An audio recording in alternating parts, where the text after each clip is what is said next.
մի քանի հարց, քանի որ մեծ հաշվով ես եմ ճիշտ ասած վերջերս այս համաձայնագրին ծանոթացել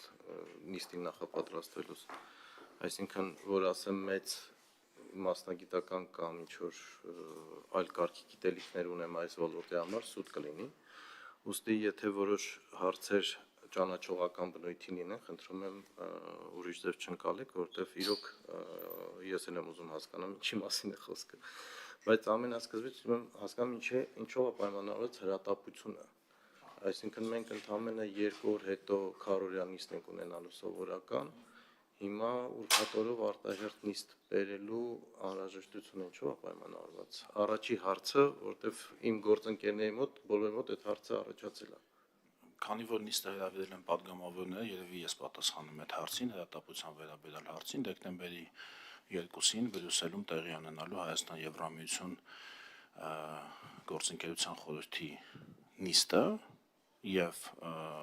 թե Եվրամիության մեր գործընկերները, գործադիրի, թե Հայաստանի Հանրապետության գործադիրի մեր գործընկերները մեզ խնդրել էին, եթե հնարավոր է համաձայնագիրը քննարկել եւ համապատասխան որոշում կայացնել մինչեւ այդ նիստը, այսինքն մինչեւ դեկտեմբերի 2-ը։ Սահմանադրական դատարանը համաձայնագրի քննությունը ավարտել է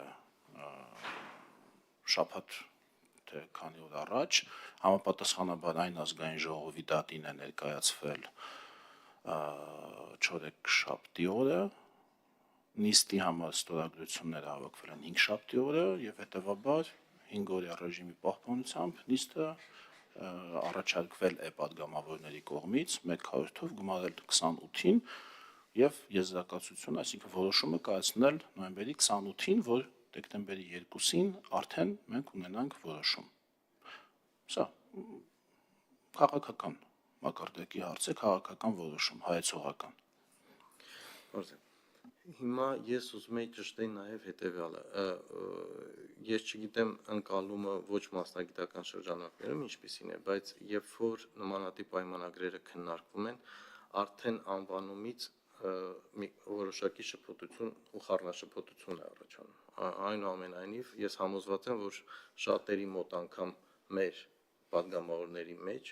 տպավորությունը այնպեսին է, որ խոսքը գնում է արտակարգ իրավիճակների եւ աղետների կառավարման, երբ որ մենք խոսում ենք ճգնաժամերի կառավարման մասին եւ այլն։ Դրա համար ուստի ես հիմա կխնդրեմ, որպեսզի դուք այնուամենայնիվ, քանի որ բուն այս պայմանագրի տեքստում չի բացվում, ինչ է նշանակում ճգնաժամային կառավարում եւ ինչն է համարվում ճգնաժամային կառավարում, այնուամենայնիվ փորձեք մեզ իրազեկել, որ ճգնաժամային իրավիճակների կառավարման մասին է խոսքը, հատկապես այս համաձայնագիրը։ Շատ լավ, շնորհակալություն հարցի համար, ընդհանուր առմամբ ճգնաժամային կառավարումը ներառում է տարբեր ոլորտներ, բայց որպես օրինակ, շատ տեսանելի օրինակ, կարող եմ բերել Հայաստանում ԵՄ քաղաքացիական առաքելության գործողությունները այստեղ Հայաստանում շատ լավ օրինակ է, ինչ է նշանակում ճգնաժամային կառավարումը,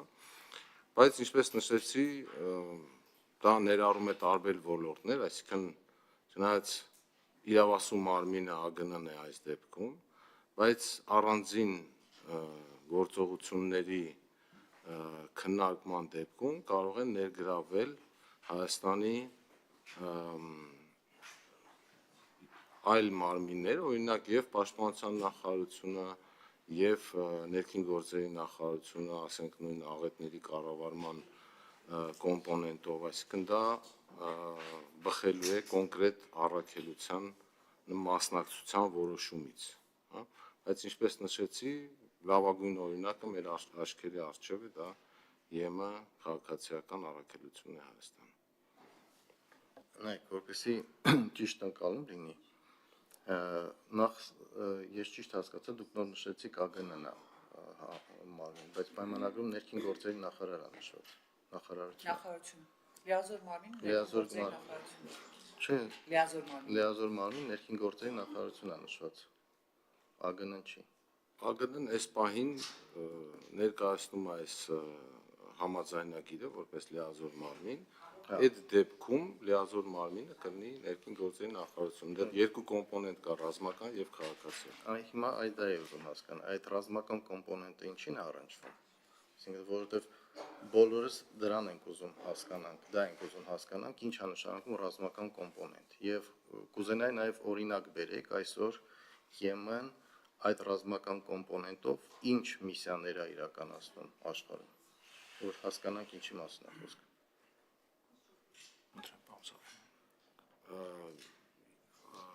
Այդ միսիաների շրջանակներում տարբեր երկրներում են տեղակայված ԵՄ միսիաները, Աֆրիկայում կա այդպիսի միսիա, Կոսովոն օրինակ ԵՄ-ում, որը Ռաֆան, հա, այսինքն օրինակները բազմաթիվ են, 40 այդպիսի միսիաներ կան, այդպիսի առաքելություններ կան աշխարհում։ Հասկանում ինչ են անում իրանք, ասենք ռազմական միսիան եւ քաղաքացիական իրանք ինչով են տարբերվում իրարից։ Քաղաքացիական միսիան այն ինչ որ Հայաստանում ասենք առաքելությունը, ռազմական միսիան մի փոքր այլ դերակատարում ունի։ Օրինակ, Զինված է, պարոն Գևորգյան։ դե ժողովուրդ իրան եմ հարց տալիս, եկեք Չէ, բայց դե ուղղակի դες տպավորությունն է ստացվում, որ ոնց որ բայց ես ակնհայտ բան է, բայց լավ, ասիկ ակնհայտ, բայց եկեք տպավորություն խոսենք, էլի ես տպավորություն ստանամ, հարցը ես եմ տվել։ Ու ես ամենասկզբից ասեցի, որ ինձ մոտ հարցեր կան, որովհետև ես չգիտեմ ինչի մասին է խոսքը։ Հիմա երբ որ խոսում ենք ռազմական, այնուամենայնիվ միսիայի մասին, դա ինչ է նշանակում։ Մեզ մոտից պետք է գնա ռազմական ինչ-որ ջոկատ, պաշտպանության նախարարության ստորաբաժանումները պետք է գնան։ Եթե գնալու են ինչ-որ տեղ մասնակցելու ինչ-որ գործողությունների, այդ գործողությունները ինչով է սահմանափակվելու, պետք է գնան ակտիվ ռազմական գործողությունների մասնակցեն, թե ինչ պետք է անեն։ Խոսքը դրա մասին է, երբ որ դուք ասում եք ռազմական եւ քաղաքացիական, այդտեղ պետք է էական տարբերություն լինի։ Ես ուզում եմ հասկանամ, էական տարբերությունը ո՞րն է։ Ընդհանրապես Այստեղ նշված է եթե զենքը համաձայնագրում, կիրառվելու է, համաձայնագրում այդ մարկանց ովքեր գնալու են այնտեղ ծառայություն անելու, իրանց նկատմամբ է զենք ում կիրառվելու։ նկատմամբ, ում Այդ ծառայություն իրականացնողների իրանց կյանքի երաշխիքները ոնց ապահովված լինելու Երևանի, եթե այդ խնդիրները կան։ այս բոլոր կետերը համաձայնագրում դրույթները նշված են, իսկ կոնկրետ առաքելության վերաբերյալ կնքվելու է առանձին համաձայնագիր, դա էլ կա այս համաձայնագրի պայմաններում նշված։ Այդ բոլոր դրույթները ըստ կոնկրետ իրավիճակի կսահմանվեն արդեն այդ համաձայնագրի մեջ։ Այսինքն այս պայմանագրից բխող կոնկրետ առաքելությունների մասով ամեն անգամ նոր պայմանագիր է կնքվելու։ Կոնկրետ միսիայի վերաբերյալ համաձայնագիր է կնքվելու, այո։ Դուք համոզված եք։ Այո։ Այսինքն ԵՄ-ն բոլոր պետություններով հետո համաձայնագիր են կնքում իրար հետ, բանան, թե մենակ Հայաստանի հետ է լինելու։ Այս դեպքում Հայաստանի հետ կնքվում է կոնկրետ միսիայի վերաբերյալ համաձայնագիր, որտեղ բերվում են այդ դրույթները, այդ միսիայի վերաբերյալ, առաքելության վերաբերյալ։ Ներողություն, բայց դրա մասին հիշատակում կա այստեղ, որ յուրաքանչյուր կոնկրետ դեպքով կնքվելու է համաձայնագիր։ Նայեք, մեխանիզմը այսպիսին է, Հայաստանը հրավիրվում է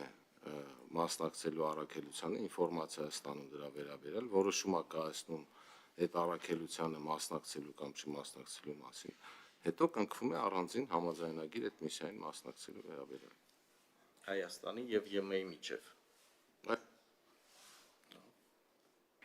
Հիմա մենք ունենք ինչ որ սահմանափակումներ ապագա միսիաներին մասնակցելու, թե բոլոր տիպի, ասենք, պատկերացումներով, այսինքն եւ ռազմականին եւ քաղաքացիականին պատրաստակամություն ունենք մասնակցելու, եթե Եվրոմիությունը մեզ հրավիրի, ասենք։ Դա կոնկրետ ամեն դեպքում առանձին որոշվելու, այսինքն Հայաստանը որոշում է կայացնելու այդ առաքելությանը մասնակցել կամ չմասնակցել։ Այդ որոշման կայացման համար որևէ սահմանափակում չունի Հայաստանը։ Իսկ որոշումը ո՞նց է կայացվելու եւ ով է կայացվելու։ Այսինքն մի փոքր չհասկացա հարցը, այսինքն Հայաստանի կողմից ով է կայացնելու։ ո՞նց է կայացվելու։ Կառավարությունը։ Այսինքն ազգային ժողովը դրա այդ առնչություն չի ունենալու։ Եթե մենք պետք է ուղարկենք Հայաստանի ինչ-որ ռազմական կամ զինված ստորաբաժանում, մենք ուղարկելու ենք կառավարության որոշումով։ Ճիշտ եմ հասկանում։ Այս համաձայնագիրը տալիս է այդ ընդհանուր շրջանակը, այդ առանձին համաձայնագրերը արդեն կառավարության որոշմամբ կուղարկի։ Բայց ես կարծեմ թե ռազմականի դեպքում ազգային ժողովի համաձայնությունը պետք է լինելու։ Ես ինչքան հիշում եմ մեր օրենսդրությունից, ռազմականի դեպքում Ես դրա համար եմ ասում, Հայաստանից դուրս զորք ուղարկելու դեպքում ազգային ժողովը ոչ թե պայմանագրի վավերացում, այլ ես սիրապարագայում ռազմական չէր, հենց դա ռազմական չէր, այդ հարցեն ժամանակին դաշնի մեր ներքին օրենսդրության հարցն է։ այդ եմ ուզում հասկանալ, որ մենք էլ կողմնորոշենք, այսինքն եթե այնուամենայնիվ կառավարության բանը չի, հայեցողությունը չի ռազմական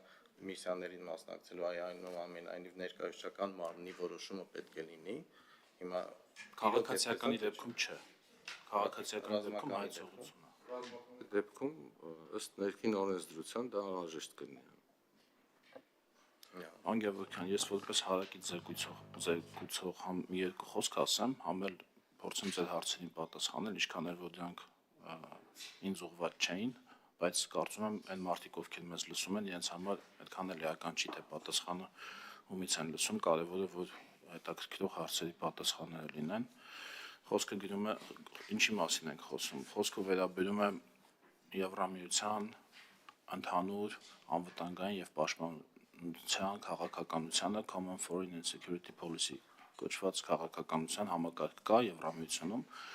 որի շրջանակներում դիցուք Հայաստանի Հանրապետությունում տեղակայված են Եվրամիության քաղաքացիական դիտորդական առաքելությունները, այդպիսի շատ տասնյակից ավել դիտորդական առաքելություններ կան քաղաքացիական աշխարհի տարբեր վայրերում տեղակայված, որոնց մասնակցում են, ինչպես օրինակ Հայաստանում, մասնակցում է օրինակ Կանադան, որը Եվրամիության անդամ չէ։ Իրենք էլ համապատասխան պայմանագիր ունեն Եվրամիության հետ եւ մասնակցում են նրանց արտաքին ուրեմն անվտանգային եւ պաշտպանական քաղաքականության շրջանակում տեղակայված դիտորդական քաղաքացիական առաքելությանը։ Նմանապես կան նաեւ ոչ քաղաքացիական ռազմական առաքելություններ աշխարհի տարբեր վայրերում, իմ մտքին այս պահին գալիս է ճիշտ նշեցիք, բան, փոխնախարար Աֆրիկայում կան, մի ժամանակ Մալիում կար, եթե չեմ սխալվում, հիմա չգիտեմ, դեռ կա Սոմալի ափամերձ ուրեմն շրջաններում այնտեղ ծովահենության դեմ պայքարող առաքելություն կար, Պաղեստինում, Ռաֆայի անցակետում կար, եթե ռազմականներից մի քանիսը հիշենք, ինչով է տարբերվում ռազմական քաղաքացիական, եթե հարցը իսկապես բովանդակային հարց է, տարբերվում է զենքի առկայությամբ, քաղաքացիականում զենք չունեն այդ ծառայություն իրականացնողները ռազմականում ունեն զենք։ Հետևաբար եւ իրականացնում են ռազմական խնդիր, ինչպես բազմաթիվ այլ դեպքերում կարող է, բայց հիմնական տարբերությունը դա է։ Այո, որոշակի ծառայողներ, այնտեղ չգիտեմ, սակրավորներ, չգիտեմ, ռազմական բժիշկներ, այո, կարող է ռազմական առաքելության, ես ոչ թե ասում եմ, որ մեր կողմից գործուղված անձինք պիտի անպայման զինված լինեն, այլ առաքելությունը ինքնին զինված առաքելություն է, որտեղ կարող են լինել նաև չզինված մարդիկ։ Հայաստանը առաջին անգամ չի, որ նման մենք ունենք խաղաղապահ բրիգադ, մասնակցել ենք Կոսովոյում խաղաղապահ առաքելությանը, Սիրիայինը զինված չէ, դարձ երկար քննարկվել են ժամանակ, մասնակցել ենք մի ժամանակ Իրաքում, եթե չեմ սխալվում, ինչպես հիմա Լիբանանում, այսինքն սա այնպես չի, որ ինչ-որ նորություն է, մենք առաջին անգամ ենք լսում, Աֆղանստանում մասնակցել ենք, թե կարծեմ, այո, արդեն այն ժամանակ մասնակցել ենք, այն ժամանակ ուղղակի դա ԵՄ-ի հետ չէր, մի դեպքում ՄԱԿ-ի, մի դեպքում ՆԱՏՕ-ի, մի դեպքում ՄԱԿ-ի հետ էր։ Պարոն Գևորգյան, դուք հարց եք տալիս, ասում եք, իսկ կարող է ով է երաշխավորելու, չէ՞, այդպես հարց տվեցիք։ Ինչը ով է երաշխավորելու ռիսկը կյանքի ռազմական առաքելության ժամանակ ոչ մեկ չի կարող կյանքի ռիսկ երաշխավորել, դա ռիսկ է, կյանքի ռիսկ է, ընդհանրապես ռազմական գործը ինքը կյանքի ռիսկ է, եթե մարդը զբաղվում է ռազմական գործով, եթե մարդը դարձել է զինվորական, կարող է պատահել, որ ինքը մտնի մարտի մեջ, այն իրավիճակում, որ ինքը ծառայության է, եւ այնտեղ իր կյանքը բնականաբար կենթարկվի ռիսկի։ Ձեր հարցը ո՞րն է այս դեպքում։ Ոնց է բացառվելու կյանքի ռիսկը զինվորականի։ Իմ հարցը ուրիշ բանի մասին էր։ Այն միսիաները, որ դուք նշեցիք, գոնե մենք առնվազն Հայաստանում գիտեք, որ դրանք մանդատներ ունեն եւ սահմանված են, ասենք օրինակ ՄԱԿ-ի մանդատը, գիտենք ՄԱԿ-ի սահմանապահ զորքերի մանդատը որն է, ինչ գործողություններ կարան անեն, իրենք ինչ պարտականություններ ունեն եւ պարտավորություններ ունեն։ Հիմա դրա մասին է խոսքը։ Կոնկրետ այս ճգնաժամային կառավարման միսիաների ռազմական կոմպոնենտով մասով կա մանդատ սահմանված եւ որևէ մեկը, ասենք այստեղ ներկաներից այդ մանդատը կարդացել է, ասենք ԵՄ-ի նմանատիպ միսիաների մանդատը ինչա պարունակում եւ ինչա իրանից ներկայացնում։ Հարց դրա մասին է։ Եվ եթե նայեք վերջում պայմանագրին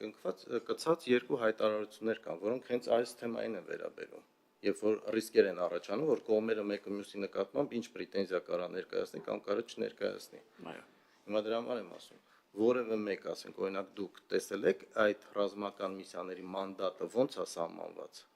Այսինքն իրենք ակտիվ գործողություն պետք է անեն, пассив գործողություն պետք է անեն, թե եթե իրանց վրա հարձակվում են, իրանք ինչ պետք է անեն, ոնց պետք է անեն։ Ես դրա մասին եմ, խոսքը դրա մասին է։ Այսինքն մանդատը ռազմական միսիաների ԵՄ-ի շրջանակներում մենք գիտենք, պատկերացնում ենք ծավալը, ինչ է ինքը իրենց։ Սկա սահմանված ընդհանրապես։ Դե այդպիսի դեպքերում կոչվում է դա անգլերենում code of conduct, ասենք, երբ որ կոնկրետ գործողության վերաբերյալ կլինի այդ հաստատուղթը, նախ հրավերը երբ որ ներկայացվի, այդ բոլոր ձեր նշված ասենք մանդատի հետ կապված մանրամասները բնականաբար կդիտարկվեն նաև մեր կողմից, շատ մանրամասն։ Այդ թվում նաև ձեր նշած, ասենք, ինչպես են վարվելու գործողությունները, ինչքանով է դա համապատասխանում Հայաստանի մոտեցումներին, քաղաքական եւ այլն։ Այդ բոլոր ֆակտորները անպայման դիտարկվելու են։ Իմ հարցը ուրիշ բանի մասին է։ Ես ասում եմ,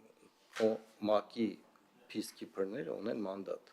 որը սահմանված է եւ գրված է կոնկրետ փաստաթղթերում ՄԱԿ-ի կողմից հաստատված։